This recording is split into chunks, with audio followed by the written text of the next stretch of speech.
So here we have some of the stuff that we're going to take. I've got my camera equipment here. I'm going to take some of this and see if we can get some great photos.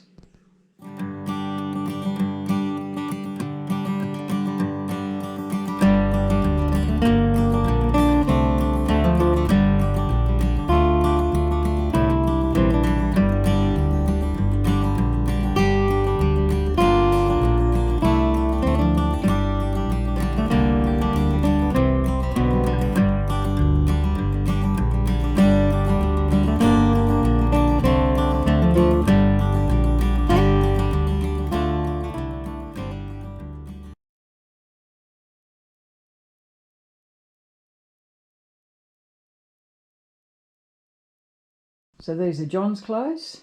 I'm going to put them into this suitcase here.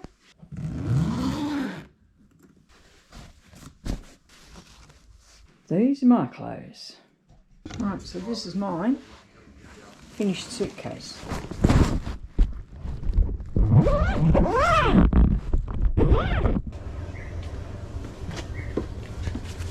Thank you.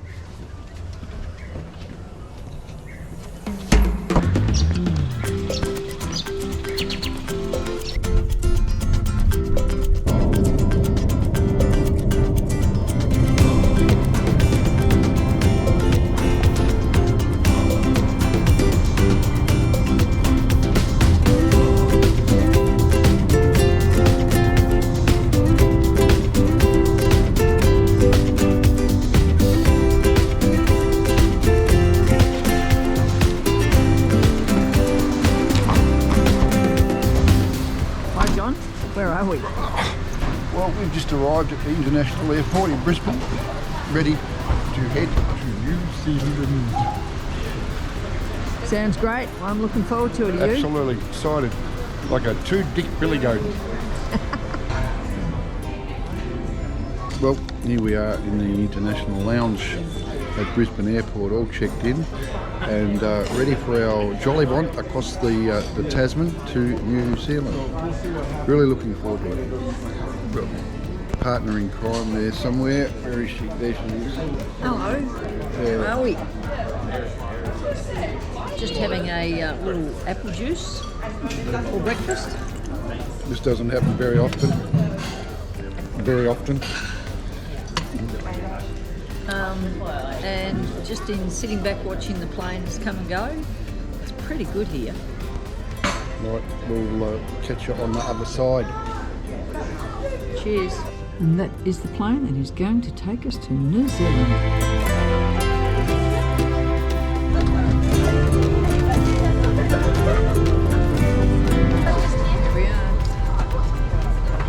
Boarded, on board, ready to go. Yep.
New Zealand.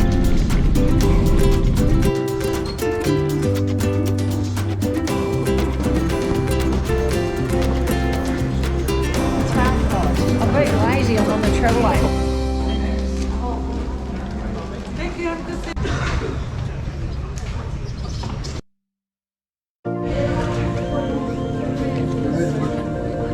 don't need to put another one. I think it's 48 kilos then.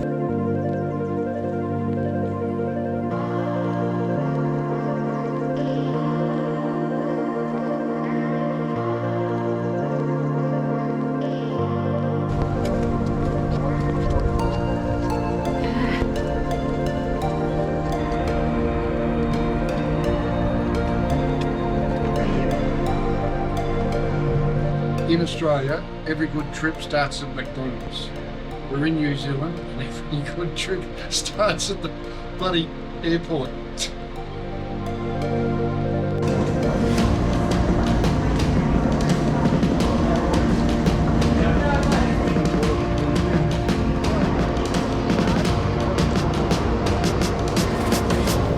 Operated by Air New Zealand to Blenhein. You're in A Blenhein. special welcome back to all Just our put it on Royal the right Air plane. Force members. Always helps. If the destination is not Blenheim on NZ8205, please can you tell me now?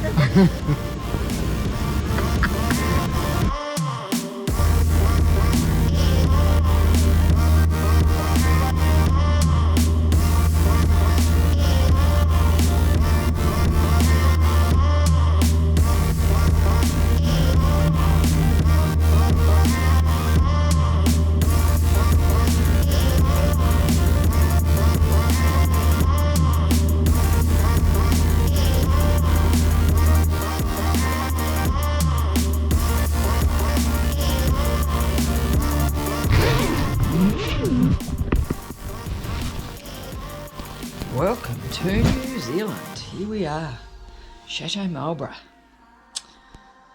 Big day. Now we're here.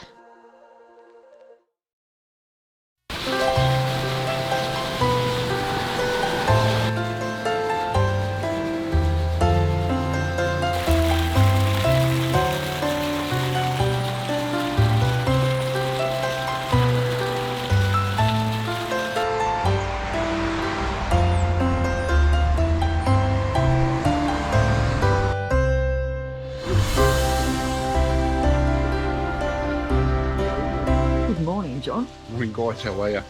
Well, today we're off to do what the Romans do while they're in Rome. We're going to go do some wine tasting. So hope you enjoy. Come along with us. For those that don't know, Blenheim is on the South Island and is situated on the edge of premier wine country, or the Marlborough region of New Zealand, and is the largest wine producer in the country. Liz had pre-booked this wine tour that would give us an opportunity to visit some of these celebrated places. I love the sound of birds. So, as we started our day, as many do in this region, knocking on the cellar doors. Our first stop is Nautilus, just a few clicks out of Blenheim. Beautiful. Thank you. Very nice.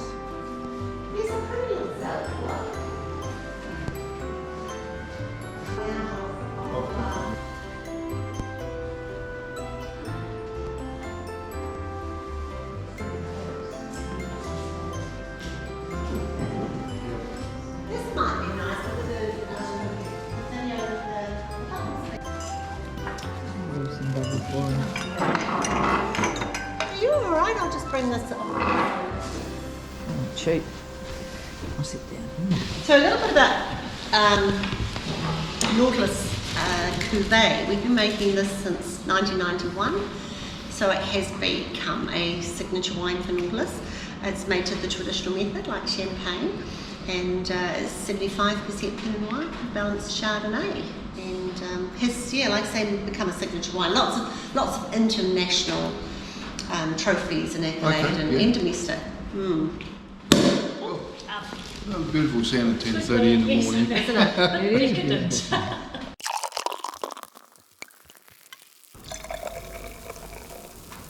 Beautiful.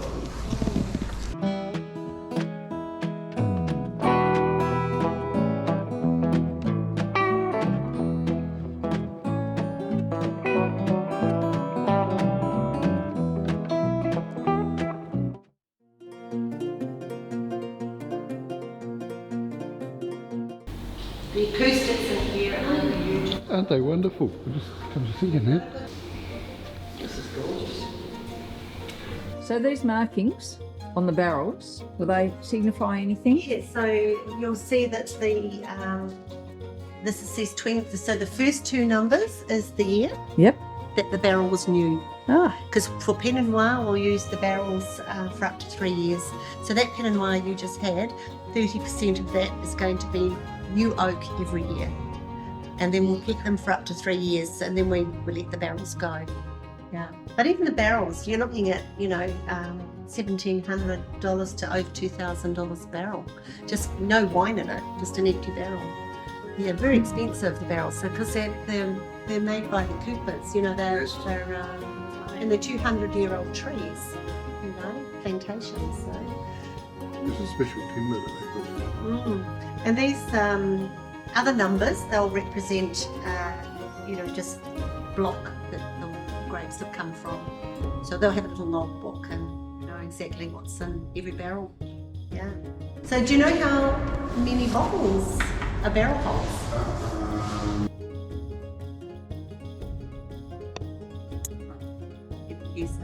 300. oh, I was going 2. Nautilus Wine Estate was first built in 2000 and was dedicated to the inspiring but sometimes infuriating grape that is Pinot Noir. The second was built in 2006 and is a white winemaking facility to process their sparkling cuvée, table wines such as Chardonnay and Pinot Gris, and Sauv Blanc. After all, we are in Marlborough country. These fermentation tanks, each able to hold between 1 and 8 tonnes of grapes, are fitted with both heating and cooling capacity.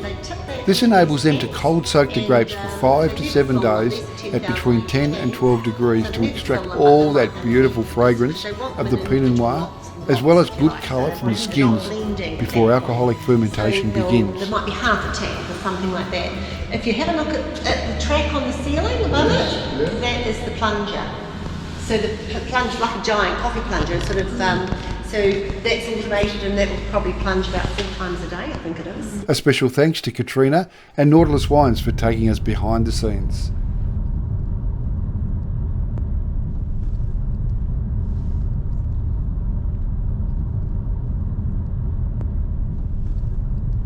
Given that we enjoyed the cuvée so much at Nautilus, Sue suggested that we make a quick stop in at Number 1 Winery. They actually specialise in what we know as champagne. So we did. Okay, well, welcome to Number 1 Family Estate. My name's Mandy and I'll be doing the tasting today. I'll start with a little bit of history. So Number 1 Family Estate is owned by the Lebrun family. It's a nice picture of them just here. In the front, in the middle, in the blue and white shirt is Daniel. Daniel's background is he's from 12 generations of champagne makers. Wow. That's made from 100% Chardonnay.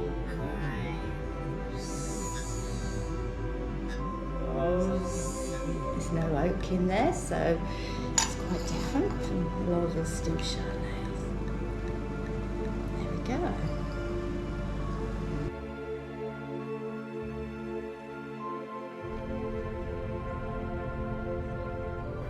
With 2 down, it was on to Hunter Wines. We've purchased their wine in Oz before, so it was great to actually go to the vineyard.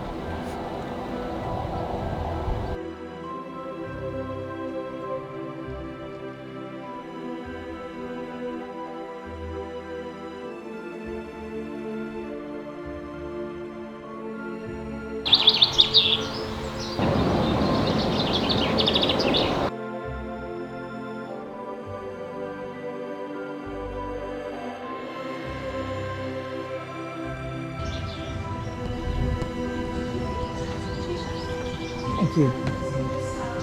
It's awesome that they share the history with the visitors. It helps to give a better appreciation of how and where the wines you are drinking come from.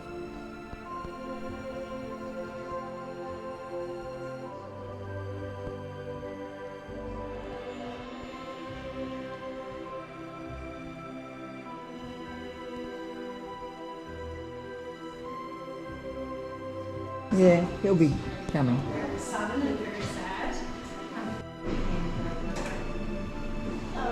How are you?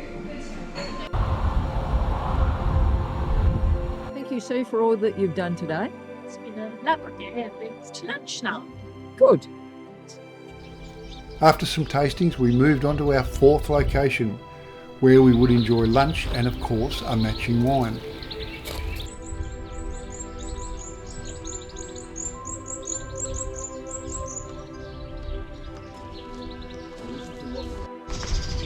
So now it's two separate entities. Okay, that's an old tree.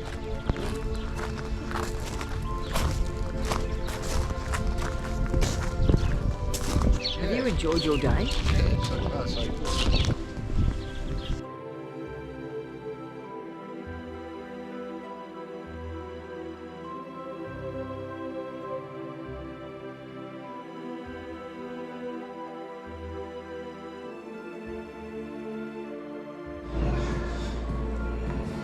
Some pluck a duck. You pluck a duck. What an awesome lunch we just had. Topped off with a little glass of wine. On to the next one. With lunch done, we ventured across the car park to the Rock Ferry Wines. From humble beginnings growing grapes under contract for the top New Zealand wine producers, husband and wife, Tom Hutchinson and Fiona Harvey, embarked upon creating a wine estate based on organic wine growing practices to showcase the inherent characteristics of their vineyard properties. In early 2020 they moved to this brand new Rock Ferry cellar door. This bigger space, which boasts a large deck to soak up the Marlborough sun, allows them to accommodate large activities and events while continuing to offer wine tasting, seasonal food platters and now vineyard tours. Up, and then it starts fermenting. If you want to mix it, you have to stir it by hand and in an egg-shaped tank, and that's only because of the shape. It starts to move around all by itself. It's a lovely area. Oh, great yes, area. I've got often a live musician or a band or somebody. So that's all started. As I said, I would have that wine with a Thai curry, something spicy, I think. Again, a mixture of stunning Sauv Blancs to silky Pinot Noirs. Then it was back to the hotel to get ready for an off-site meet and greet. Hey Sue, thanks so much. We had a great day. The best way to see the area. If you're heading that way and looking to do a wine tour, make sure you give Sue and Jade Tours a call. I'll put a link to their website and the website of the vineyards that we visited in the description.